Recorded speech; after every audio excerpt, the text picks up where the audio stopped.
اعوذ باللہ من الشیطان الرجیم، بسم اللہ الرحمن الرحیم، وبہ نستعین وخیر ناصر ومعین۔ مسائل الاولی، مسائل چند مسائل ہیں یہاں پر۔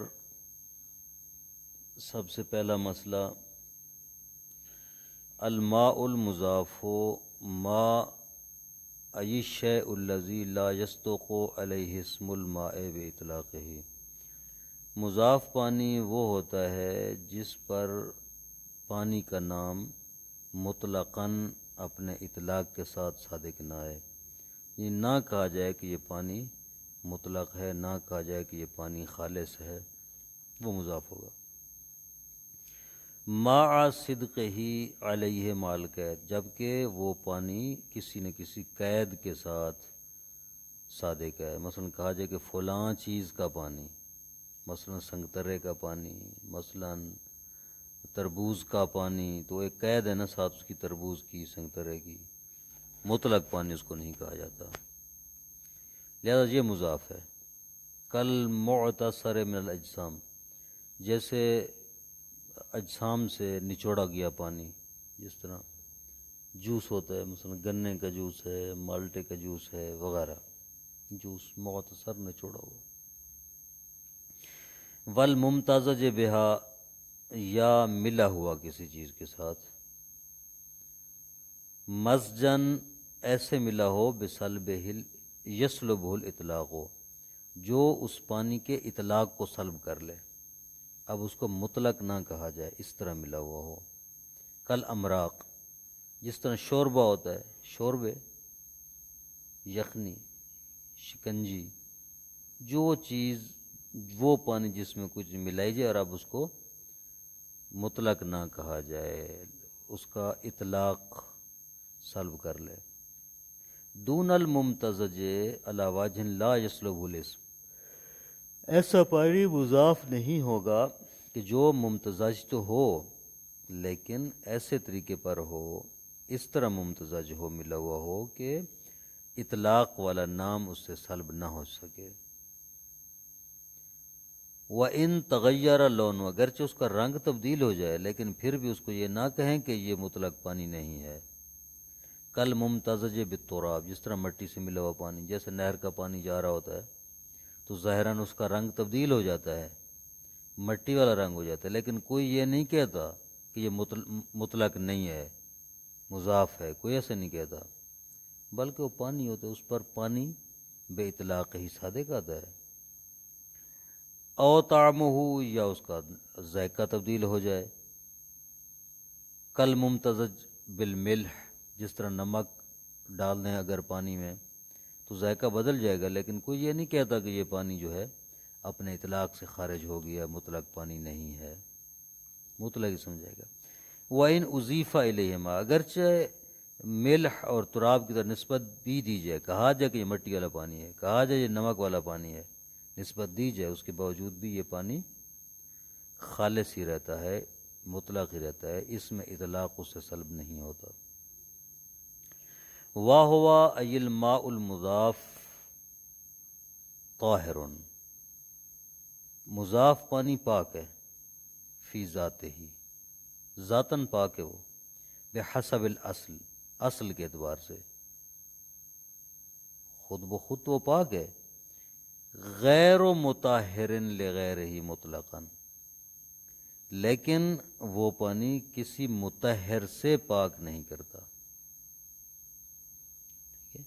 پاک کرنے والا نہیں ہے، کسی عفواً نجاست کو پاک نہیں کرتا، غیر مطہر، لیکن وہ مطہر نہیں ہے، لغیر ہی، اپنے غیر کے لیے، مطلقاً، مطلقاً سے کیا مراد ہے، چاہے وہ حدث ہو یا خبث ہو، نجاست اسے پاک نہیں کرے گا، ٹھیک ہے۔ یہ خود وضاحت کر رہے ہیں مطلقاً کی، کہہ رہے ہیں کہ من حدث، حدث سے بھی پاک نہیں کرتا، ولا خبث، اور نہ ہی خبث سے پاک کرتے، یعنی اگر لباس کپڑا نجس ہو جائے تو اس کو بھی پاک نہیں کرے گا، اگر وضو غسل کریں گے تو بھی نہیں ہوگا مضاف پانی سے۔ اختیاراً و اضطراراً، نہ اختیاری حالت میں اور نہ ہی اضطراری حالت میں، ایسا نہیں ہے کہ آپ کے پاس مطلق پانی نہیں ہے تو شکنجی کے ساتھ آپ غسل کر لیں، نہیں تو وہ پھر وظیفہ تبدیل ہو جائے گا، تیمم ہوگا اور ٹھیک ہے۔ تو پس مضاف پانی خود پاک ہے بحسب الاصل، کسی نجس چیز کو پاک نہیں کرتا، نہ حدث سے، نہ خبث سے، نہ اختیاری حالت میں، نہ مجبوری کی حالت میں، علی القول الاصح، صحیح ترین قول کی بنیاد پر۔ ومقابلہ قول الصدوق بجواز الوضوء وغسل جنابت بماء الورد، اس کے مقابلے میں جناب شیخ صدوق رحمۃ اللہ علیہ کا قول ہے، فرمان ہے، وہ فرماتے ہیں کہ وضو اور غسل جنابت جائز ہیں گلاب کے پانی سے، ماء ورد گلاب کے پانی کے ترک گلاب، ورد گلاب کے پھول کو کہا جاتا ہے، گلاب کے پانی سے جو ہے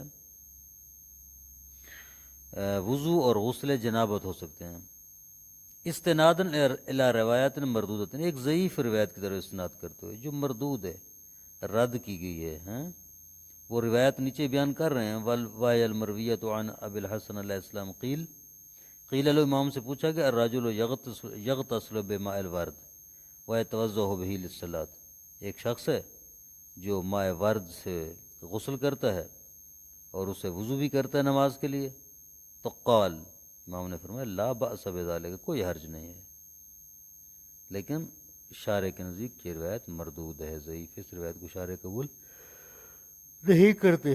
وقول المرتضی برفعہ مطلقا الخبث، اور ایک اور قول ہے جناب سید مرتضی رحمۃ اللہ علیہ کا کہ مطلقاً جو ہے یہ خبث کو رفع کرتا ہے، مضاف پانی خبث کو دور کرتا ہے، حدث کو دور نہیں کرتا۔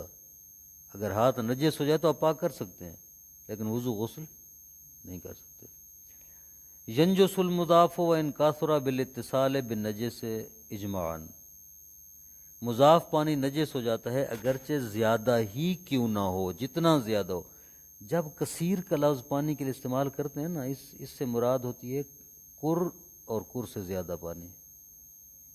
جب قلیل کا لفظ استعمال کرتے ہیں اس سے مراد ہوتی ہے کر سے کم۔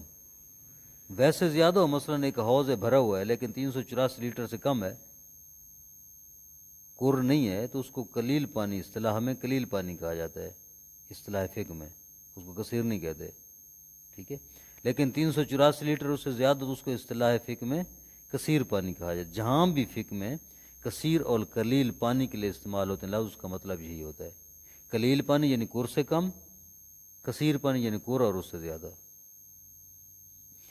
ینجس الماء، مضاف و مضاف پانی نجس ہو جاتا ہے، وَإِن كَثُرَ، اگرچہ کثیر ہو یعنی کر اور اس سے زیادہ ہو۔ کیسے نجس ہوگا؟ بالاتصال بالنجس، نجاست سے متصل ہوتے ہی نجس ہو جائے گا، اجماعاً، اس پر اجماع ہے، اگرچہ اس میں اوصاف ثلاثہ تبدیل نہ ہوں تب بھی یہ نجس ہو جاتا ہے۔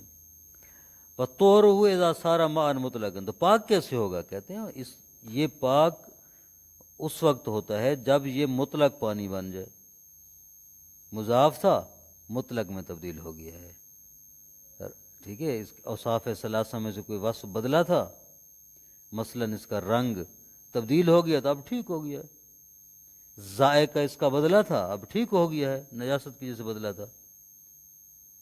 آگے سمجھ؟ ہاں، جب مطلق بن جائے تو یہ پاک ہو جاتا ہے۔ مع اتصالہ بالکثیر المطلق لا مطلقاً، لیکن اس وقت یہ پاک ہوگا جب یہ کثیر مطلق پانی کے ساتھ ملے۔ کثیر سے مراد کیا ہے؟ کور یا اس سے زیادہ، اور وہ کثیر پانی بھی مطلق ہو، وہ بھی آگے مضاف نہ ہو۔ اگر وہ بھی مضاف ہو اور یہ بھی مضاف ہے نجس، تو اس کا کیا حکم ہوگا؟ وہ بھی نجس ہو جائے گا جو مل رہا ہے، ظاہر یہ نجس ہے تو نجس سے ملے گا، جتنی صفریں اکٹھی کرتے جاؤ صفر ہی رہتی ہے، زیرو ہی ہوتی ہے نا۔ نجس جتنے نجس مضاف آپس میں ملتے جائیں سارے نجس ہوتے جائیں گے۔ لا مطلقاً یہ پاک نہیں ہوتا، بلکہ مطلق پانی سے ملے تو تب پاک ہوتا ہے، خام خواہ پاک نہیں ہوتا۔ ایسے بس مثلا ایک بالٹی ہے شربت کی، شکنجی کی مثلا، تو وہ خود بخود بالفرض مطلق ہو جائے. نجس تھی خود بخود پڑی پڑی مطلق ہو گئی. 1-2 دن دھوپ میں رکھو جناب اس کا رنگ اڑ گیا, ذائقہ اس کا ختم ہو گیا, خالص پانی کی طرح ہو گیا, تو پاک ہو جائے گا؟ کہتے ہیں نہیں. کب پاک ہوگا؟ جب کثیر مطلق سے ملے گا. القول اصح, صحیح ترین قول کی بنیاد پر. ومقابلہ طہرہ بے اغلبیت الکثیر المطلق علیہ او زوال اوصافہ. اس کے مقابلے میں ایک قول ہے کہ مضاف پانی پاک ہوگا کب؟ جب کثیر مطلق پانی مضاف پانی کے اوپر غالب آ جائے. اتنا زیادہ ہے مطلق کثیر پانی جو اس پر غالب آ جائے, اس وقت پاک ہو جائے گا. پہلے قول میں غلبے والی بات نہیں ہے, صرف وہ مطلق ہو گیا بس. لیکن یہ غالب اتنا زیادہ ہو کہ کہا جائے کہ اب یہ پانی نہیں رہا, وہ پانی ہو گیا, اتنا زیادہ پانی اس میں ہے, غالب ہے. ایک و زوال اوصافی, اور اس کی اوصاف بھی زیل ہو جائیں, اوصاف ثلاثہ وہ بھی زیل ہو جائیں. وطہرہ بمطلق الاتصال بہ وان باقی الاسم. اور ایک اور قول کیا ہے کہ یہ پاک ہو جائے گا مطلقاً ملنے کے ذریعے. جب مضاف پانی مطلق پانی سے ملے گا فوراً پاک ہو جائے گا. وان باقی الاسم, اگرچہ ابھی تک اس کو شکنجی کہیں مثلا, شربت کہیں مثلا, مضاف پانی کہیں اس کو, نام اس کا مضاف والا باقی رہے, تب بھی وہ پاک صرف ملنا شرط ہے بس. چاہے اس کا اوصاف اس کے ذیل نہ ہوں, چاہے وہ مضاف پانی مطلق میں نہ بدلے, پھر بھی وہ پاک ہو جائے گا. آئی سمجھ بات کی؟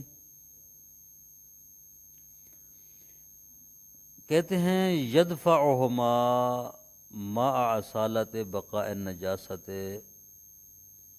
ان المطہرہ لغیر الماء شرطہ وصول الماء الی کل جزء من النجس. اب جناب شارح کی باری ہے. یہ جناب شارح آئے ہیں, ان دونوں اقوال کے اوپر اشکال کر رہے ہیں. وہ کہتے ہیں کہ یہ دونوں ہمارے نزدیک یہ دونوں اقوال جو ہیں یہ مشکل کے شکار ہیں. کیسے؟ 2 دلیلیں. پہلی دلیل تو یہ ہے کہ اصالت نجاست ہے. کیسے؟ پانی نجس ہو گیا ہے, مضاف تھا وہ نجس ہو گیا ہے. اب مطلق پانی کثیر سے ملا ہے لیکن اوصاف اس کے ذیل نہیں ہوئے, مضاف مطلق پانی میں ابھی تک نہیں بدلا, تو ہمیں شک ہو رہا ہے نا, آیا یہ پاک ہوا ہے یا نہیں ہوا.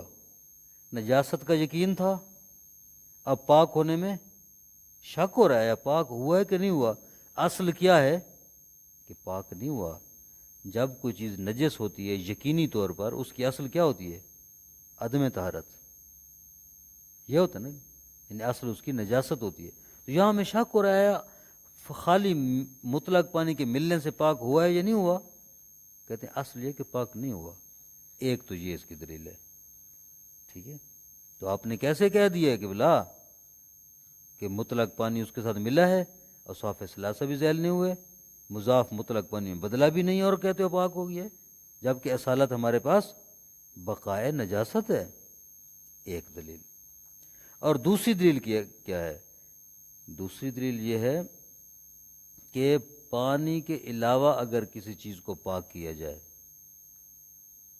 پانی کے علاوہ مثلا کپڑا ہے, بدن ہے, کوئی بھی چیز ہے, اس کو اگر پاک کیا جائے تو اس کے پاک کرنے والے کے لیے کیا شرط ہے؟ پاک کرنے والے کے لیے شرط یہ ہے, پاک کرنے والے یعنی وہ پانی, اس کے لیے شرط کیا ہے؟ اس کے تمام اجزاء تک پہنچ جائے, جتنے بھی نجس اجزاء ہیں سب تک پہنچ جائے. مثال کے طور پر یہ کپڑا ہے, یہ غیر ماء ہے نا, پانی کے علاوہ چیز ہے, اس کو جو چیز پاک کرتی ہے وہ پانی ہوگا. اگر ہم نجس کپڑے کو پانی کے ساتھ پاک کر رہے ہیں تو شرط کیا ہے کہ وہ پانی کپڑے کے تمام نجس مقامات تک پہنچے. نہیں پہنچے گا تو نہیں پاک ہوگا نا.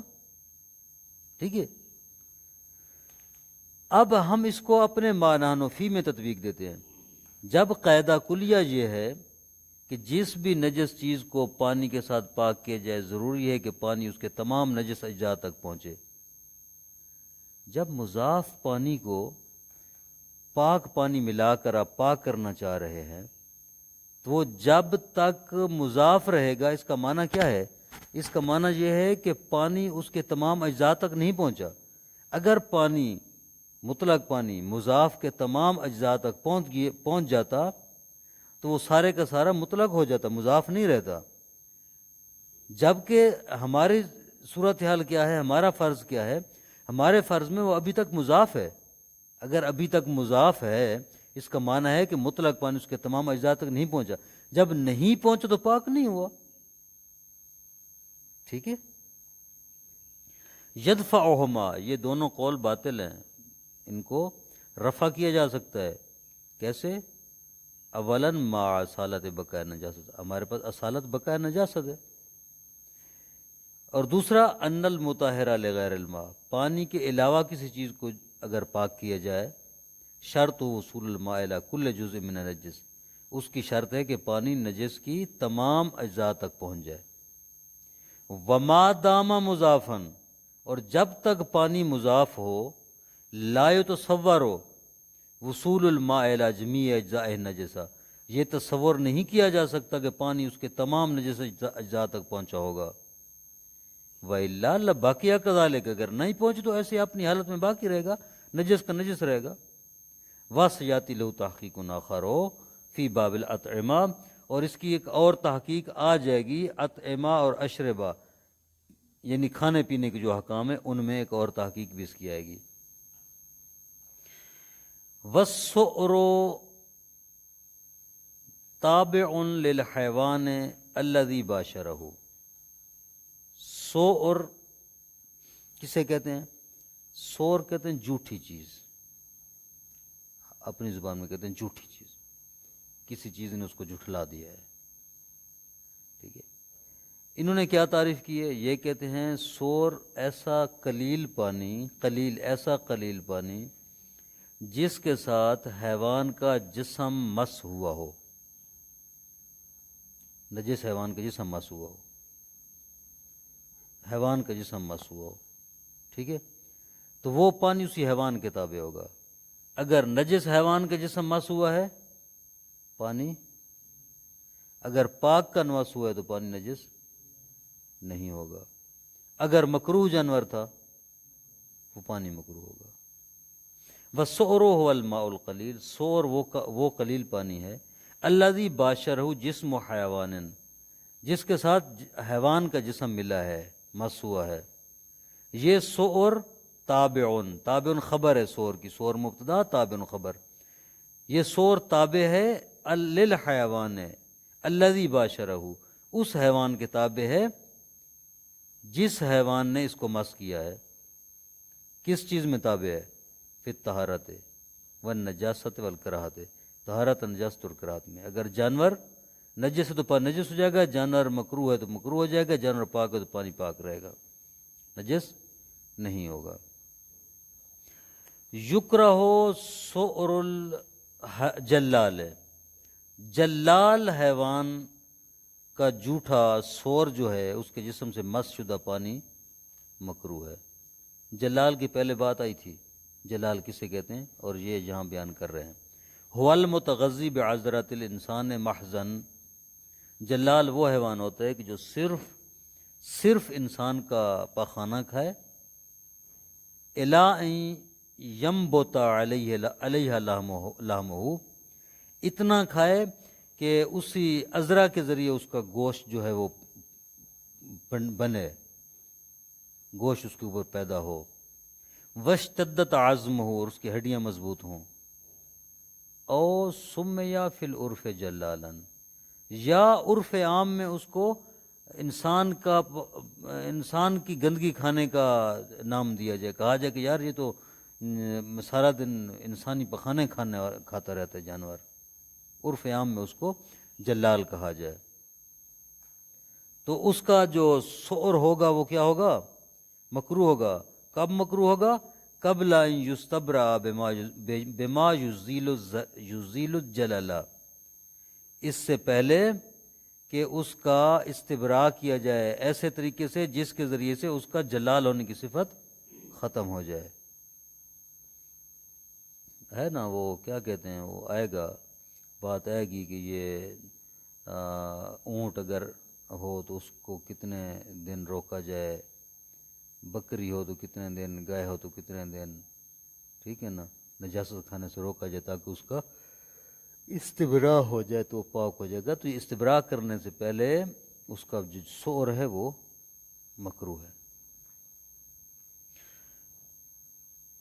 وَآكِلِ الْجِيَفِ مَعَ الْخُلُوِّ، اس کا عطف کس پر ہے؟ عاقل کا، عاقل کا عطف ہے جلال پر، یعنی سؤر الجلال و سؤر آکل الجیف، اس لیے اس کے اوپر کسرہ پڑھ رہے ہیں ہم کہ جلال مضاف الیہ کے اوپر عطف ہے۔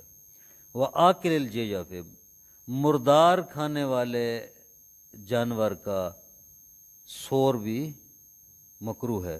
کب مکروہ ہے؟ مع الخلو، جب اس کے ساتھ مردار لگا ہوا نہ ہو۔ وضاحت کر رہے ہیں، اے خلوِ موضع الملاقات للماء عن النجاست، یعنی اس کے جسم کا وہ حصہ جو پانی کے ساتھ مس ہو رہا ہے وہ نجاست سے خالی ہو۔ اگر نجاست لگی ہوگی تو پھر تو نجس ہوگا وہ، ٹھیک ہے، مکروہ تب ہوگا کہ نجاست سے خالی ہو۔ وَسُؤْرُ الْحَائِضِ الْمُتَّهَمَةِ، حیض والی عورت کا جھوٹا بھی مکروہ ہے۔ کون سی؟ المتہمات بعدم التنزہ عن النجاست، وہ جو متہم ہو اس بات سے کہ وہ نجاست سے پاکیزہ نہیں رہتی، خام خواہ اپنے آپ کو نجس رکھی، نجاست کی پرواہ نہیں کرتی، یوں کہہ لیں آپ، ٹھیک ہے، لا ابالی ہے، نجاست کی پرواہ نہیں رکھتی، اس کا جھوٹا جو ہے مکروہ ہے۔ جھوٹے سے کیا مراد ہے؟ ہاتھ لگا دے، پیے، یا جسم کوئی اور حصہ اس کا مس ہو جائے، مکروہ ہے۔ وَعَلْحَقَ بِهَا الْمُصَنِّفُ فِي الْبِيَانِ كُلَّ مُتَّهَمٍ بِهَا، جناب مصنف نے بیان میں اسے حیض والی عورت کے ساتھ ملحق کیا ہے، ہر اس انسان کو جو بھی متہم بن نجاست ہو، جس پر یہ تہمت ہو کہ نجاست کی پرواہ نہیں کرتا، یعنی اس کا سور بھی کیا ہوگا؟ مکروہ ہوگا۔ وَهُوَ حَسَنٌ، جناب اشارے فرماتے ہیں کہ یہ قول حسن ہے۔ وَسُؤْرُ الْبَغْلِ وَالْحِمَارِ، خچر اور گدھے کا سور جو ہے وہ بھی مکروہ ہے۔ وَهُمَا دَاخِلَانِ فِي طَبِيعَتِهِ لِلْحَيَوَانِ فِي الْكَرَاهِيَّةِ، اور یہ دونوں داخل ہیں اس بات میں کہ یہ ان کا سور تابع ہے حیوان کے کراہیت میں۔ کیوں؟ کیا کہنا چاہ رہے ہیں اس جملے میں؟ پیچھے کہا تھا نا کہ سور تابع ہے حیوان کے، اگر حیوان مکروہ سور بھی مکروہ، تو یہی کہہ رہے ہیں کہ بغل اور حمار چونکہ دونوں مکروہ ہیں لہذا ان کا سور بھی ان کے تابع ہو کر مکروہ ہے۔ انما خصہما لتاکید الکراہۃ فیہما، اشارے فرماتے ہیں کہ مصنف نے خصوصی طور پر ان کا کیوں دو کا ذکر کیا ہے، بغل اور حمار کا، وہ باقی حیوان مکروہ کا ذکر نہیں کیا۔ کہتے ہیں انما خصہما، بالخصوص ان کا ذکر اس لیے کیا لتاکید الکراہۃ فیہما، کیونکہ ان میں کراہت مؤکد ہوتی ہے، زیادہ شدید ہے کراہت ان میں۔ سؤر الفارات والحیات، اس طرح فارا چوہا اور سانپ کا جھوٹا جو ہے وہ بھی مکروہ ہے۔ وَكُلُّ مَا لَا يُؤْكَلُ لَحْمُهُ إِلَّا الْحِرُّ، اور ہر وہ جانور جس کا گوشت نہیں کھایا جا سکتا، گوشت کھانا حرام ہے، اس کا جھوٹا مکروہ ہے۔ إِلَّا الْحِرُّ، مگر بلی کا مکروہ بھی نہیں ہے۔ وَوَلَدِ الزِّنَا، ولد زنا کا جھوٹا بھی مکروہ ہے، قبل بلوغ بالغ ہونے سے پہلے، اور بعد یا بالغ ہونے کے بعد، لیکن مع اظہارہ الاسلام، جب اسلام کا اظہار کر لے۔ بالغ ہونے سے پہلے تو مطلقاً مکروہ ہے، لیکن بالغ ہونے کے بعد جب اظہار اسلام کرے تو مکروہ ہے، اگر اسلام کا اظہار نہ کرے تو پھر تو حرام ہے، چونکہ نجس ہے، کافر ہے، پھر حرام ہوگا۔ صلی اللہ علیہ محمد وآلہ وسلم، کافی ہے۔